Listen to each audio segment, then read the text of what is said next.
નમસ્કાર મિત્રો દેશ અને દુનિયાના સુપરફાસ્ટ સમાચારમાં તમારું સ્વાગત છે। ન્યૂયોર્કમાં મેક્રોનની કાર પોલીસે રોકી।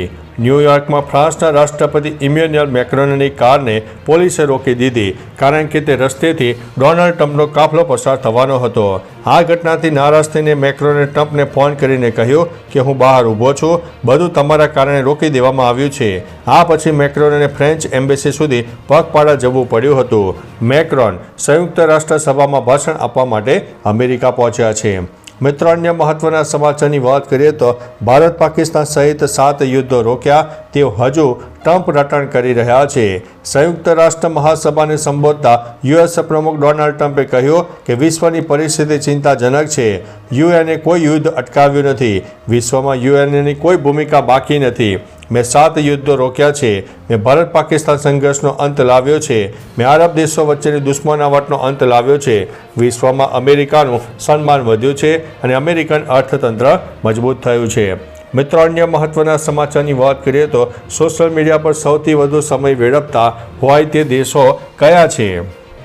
ફિલિપાઇન્સમાં લોકો રોજ લગભગ 5 કલાક ફોનમાં સોશિયલ મીડિયા પ્લેટફોર્મ પર પસાર કરે છે। કોલંબિયા બીજા સ્થાને છે, જ્યાં સરેરાશ 3 કલાક 46 મિનિટ, દક્ષિણ આફ્રિકામાં 3 કલાક 43 મિનિટ, બ્રાઝિલમાં 3 કલાક 41 મિનિટ, ભારત લોકો 2 કલાક 36 મિનિટ ફોનનો સમય આપવામાં 14મા ક્રમે આવે છે। આ માહિતી બતાવે છે કે ઓનલાઈન ઘણા દેશોમાં કેવી રીતે બદલાયું છે। મિત્રો, અન્ય મહત્વના સમાચારની વાત કરીએ તો ગોધરા ધમાલને લઈને મોટો ખુલાસો। ગોધરામાં થયેલી ધમાલના મુખ્ય સૂત્રધાર સોશિયલ મીડિયા ઇન્ફ્લુએન્સર ઝાકીર જબા હોવાનું સામે આવ્યું છે। તેણે પોતાના ફોલોઅર્સ વધારવા માટે પોલીસે તેને માર માર્યો હોવાનો ખોટો વિડીયો વાયરલ કર્યો। તેના ઉશ્કેરણા બાદ ટોળાએ પોલીસ સ્ટેશનને ઘેરીને તોડફોડ કરી। પોલીસે સીસીટીવી ફૂટેજ જાહેર કરીને ઇન્ફ્લુએન્સરના જૂઠનો પર્દાફાશ કર્યો છે। આ ઘટના બાદ પોલીસે 25ની ધરપકડ કરી છે, જ્યારે ઝાકીર અત્યારે ફરાર છે। મિત્રો, અન્ય મહત્વના સમાચારની વાત કરીએ તો સુરતના ગરબામાં નકલી પીએસઆઈ ઝડપાયો। સુરતના ગરબામાં વીઆઈપી એન્ટ્રી મેળવવા માટે એક યુવકે નકલી પીએસઆઈ બનીને પોલીસને છેતરવાનો પ્રયાસ કર્યો। ડુમસના ગરબા ગ્રાઉન્ડમાં ડીસીપી શેફાલી બરવાલની સતર્કતાને કારણે આ નકલી પીએસઆઈનો ભાંડો ફૂટ્યો છે। યુવરાજ નારુ રાઠોડ નામનો આ હીરાના વેપારીનો પુત્ર હું પીએસઆઈ યુવરાજસિંહ ડ્યુટી પર છું કહીને પ્રવેશ્યો હતો। તેના હાથમાં નકલી વોકી ટોકી પણ હતું। પોલીસે તેની પૂછપરછ કરીને ધરપકડ કરી છે। મિત્રો, અન્ય મહત્વના સમાચારની વાત કરીએ તો નવરાત્રિના પહેલા દિવસે જ કારનું રેકોર્ડ બ્રેક વેચાણ થવા પામ્યું છે। નવરાત્રિના પહેલા દિવસે જ કારનું રેકોર્ડ બ્રેક વેચાણ નોંધાઈ ગયું છે। જીએસટી ઘટવાથી કારના ભાવમાં ઘટાડો થતા અને કંપનીઓ દ્વારા ભારે ડિસ્કાઉન્ટ અપાતા માર્કેટમાં તેજી આવી છે। ટોચની 3 કંપનીઓ મારુતિ, હુન્ડાઈ અને ટાટા મોટર્સે એક જ દિવસમાં 51,000થી વધુ કારોનું વેચાણ કર્યું છે। મારુતિએ 30,000 કાર વેચીને 30 વર્ષનો રેકોર્ડ તોડ્યો છે। હુન્ડાઈ અને ટાટા મોટર્સે પણ અનુક્રમે 5 વર્ષ અને 1 દિવસનો રેકોર્ડ બનાવ્યો છે। મિત્રો, અન્ય મહત્વના સમાચારની વાત કરીએ તો શાહરૂખનો પ્રથમ રાષ્ટ્રીય પુરસ્કાર પણ પૂરા પૈસા નહીં મળે। બોલિવૂડ કિંગ શાહરૂખ ખાનને ફિલ્મ જવાન માટે શ્રેષ્ઠ અભિનેતાનો પ્રથમ રાષ્ટ્રીય ફિલ્મ પુરસ્કાર મળ્યો છે। 30 વર્ષની કારકિર્દી બાદ આ તેમનો પહેલો રાષ્ટ્રીય પુરસ્કાર છે। જો કે આ પુરસ્કાર વિક્રાંત મેસી સાથે વહેંચવામાં આવતો હોવાથી તેમને પૂરી ઇનામી રકમ મળશે નહીં। આ પુરસ્કારમાં 2 લાખ રોકડ, મેડલ અને પ્રમાણપત્ર આપવામાં આવે છે, પરંતુ પુરસ્કાર વહેંચાતા હોવાથી બંને કલાકારોને 1-1 લાખ મળશે। મિત્રો, અન્ય મહત્વના સમાચારની વાત કરીએ તો યુએઈનો 9 દેશોના નાગરિકો પર વિઝા પ્રતિબંધ। યુએઈએ આફ્રિકા અને એશિયાના 9 દેશોના નાગરિકોના પ્રવાસી અને વર્ક વિઝા પર કામચલાઉ પ્રતિબંધ મૂક્યો છે। આ પ્રતિબંધ 2026 સુધી અમલમાં રહેશે, પરંતુ જે નાગરિકો પાસે પહેલાથી જ માન્ય વિઝા છે તેમને અસર થશે નહીં। આ પાછળનું મુખ્ય કારણ રાષ્ટ્રીય સુરક્ષા હોવાનું મનાય છે। આ પ્રતિબંધ દેશોમાં અફઘાનિસ્તાન, લીબિયા અને સુદાન જેવા દેશોનો સમાવેશ થાય છે। ભારતીયો પર આ પ્રતિબંધ લાગુ નથી।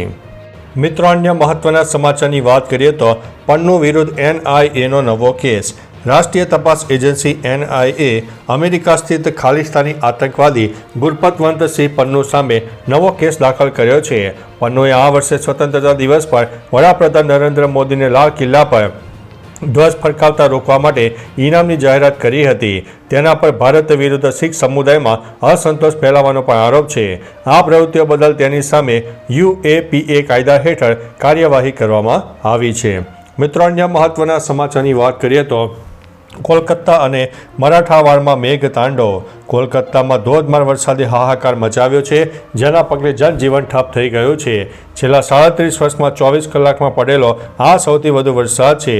આ ઘટનામાં વીજળી કરંટથી 9 સહિત 10 લોકોના મોત થયા છે. મેટ્રો ટ્રેન અને ફ્લાઇટો પણ રદ કરવી પડી છે. બીજી તરફ મહારાષ્ટ્રના મરાઠાવાડમાં છેલ્લા 50 વર્ષનો સૌથી ભારે વરસાદ નોંધાયો છે, જેમાં 8 લોકોના મૃત્યુ થયા છે અને સેંકડો ગામડાઓને અસર થઈ છે.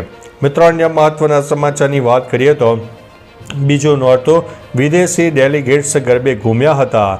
નવરાત્રિના બીજા નોરતે ગુજરાતભરમાં ઉત્સાહભેર ઉજવણી થઈ.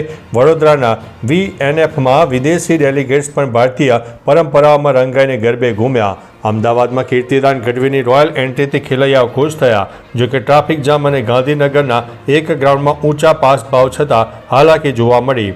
આ ઉપરાંત વડોદરાના એક ગ્રાઉન્ડમાં સાપ નીકળતા અફરાતફરીનો માહોલ છવાયો હતો. મિત્રો, અન્ય મહત્વના સમાચારની વાત કરીએ તો UN તુર્કીએ ફરીથી કાશ્મીરનો રાગ આલાપ્યો. સંયુક્ત રાષ્ટ્ર મહાસભામાં તુર્કીના પ્રમુખ એર્દોગને ફરી એકવાર કાશ્મીરનો મુદ્દો ઉઠાવ્યો છે.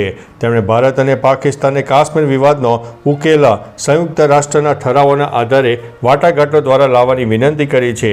આ અંગે ભારતે સખત વાદો ઉઠાવતા કહ્યું છે કે જમ્મુ અને કાશ્મીર ભારતનો અભિન્ન ભાગ છે અને અન્ય કોઈ દેશને તેના પર ટિપ્પણી કરવાનો કોઈ અધિકાર નથી. ભારતે પાકિસ્તાનના આતંકવાદને મોટો ખતરો ગણાવ્યો છે. તો ચાલો મિત્રો, ફરીથી દેશ અને દુનિયાના સુપરફાસ્ટ સમાચાર લઈને મળતા રહીશો. ત્યાં સુધી અમને રજા આપશો. નમસ્તે.